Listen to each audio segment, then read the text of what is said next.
વલસાડના ધરમપુર નગરપાલિકા ચૂંટણીમાં કોંગ્રેસે ભાજપ સામે ઉઠાવ્યા ગંભીર આક્ષેપ। ગુજરાત કોંગ્રેસે ધરમપુર નગરપાલિકા ચૂંટણીને લઈને ભાજપ પર ગંભીર આક્ષેપો કર્યા છે, જેમાં ભાજપના નેતાઓએ ચૂંટણી પ્રક્રિયામાં હસ્તક્ષેપ કર્યો હોવાનો દાવો કર્યો છે।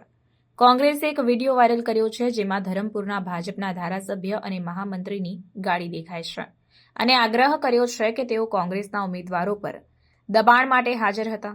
કોંગ્રેસના નેતાઓએ દાવો કર્યો કે ભાજપના નેતાઓ ઉમેદવારોના નામ લેવા માટે દબાણ બનાવી રહ્યા છે। ભાજપના નેતાઓની હાજરી મતદાનની નિષ્પક્ષતા પર પ્રશ્ન ઉઠાવે છે અને આ ચૂંટણી પ્રભાવિત થવાનો ભય વ્યક્ત કરવામાં આવ્યો છે। કોંગ્રેસે ચૂંટણી પંચ સમક્ષ લેખિત ફરિયાદ કરી અને ભાજપના નેતાઓની ભૂમિકા અંગે તપાસ કરવાની માંગણી કરી। તેઓએ ચૂંટણી પ્રક્રિયાને પારદર્શક અને ન્યાયપૂર્ણ બનાવવા માટે તાકીદે પગલાં લેવાની અપીલ કરી છે। તો બીજી તરફ ભાજપે આક્ષેપોનો ઇનકાર કર્યો અને જણાવ્યું કે તેમના નેતાઓ માત્ર પાર્ટી કાર્યો માટે હાજર હતા।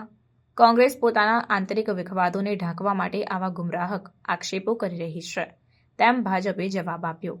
આ આરોપો વચ્ચે ધરમપુર નગરપાલિકા ચૂંટણી વધુ વિવાદિત બની છે। આક્ષેપો અને વિરોધ વચ્ચે હવે ચૂંટણી પંચના નિર્ણય પર સૌની નજર રહેશે, જે ચૂંટણીની નિષ્પક્ષતા જાળવવા માટે નિર્ણાયક સાબિત થશે।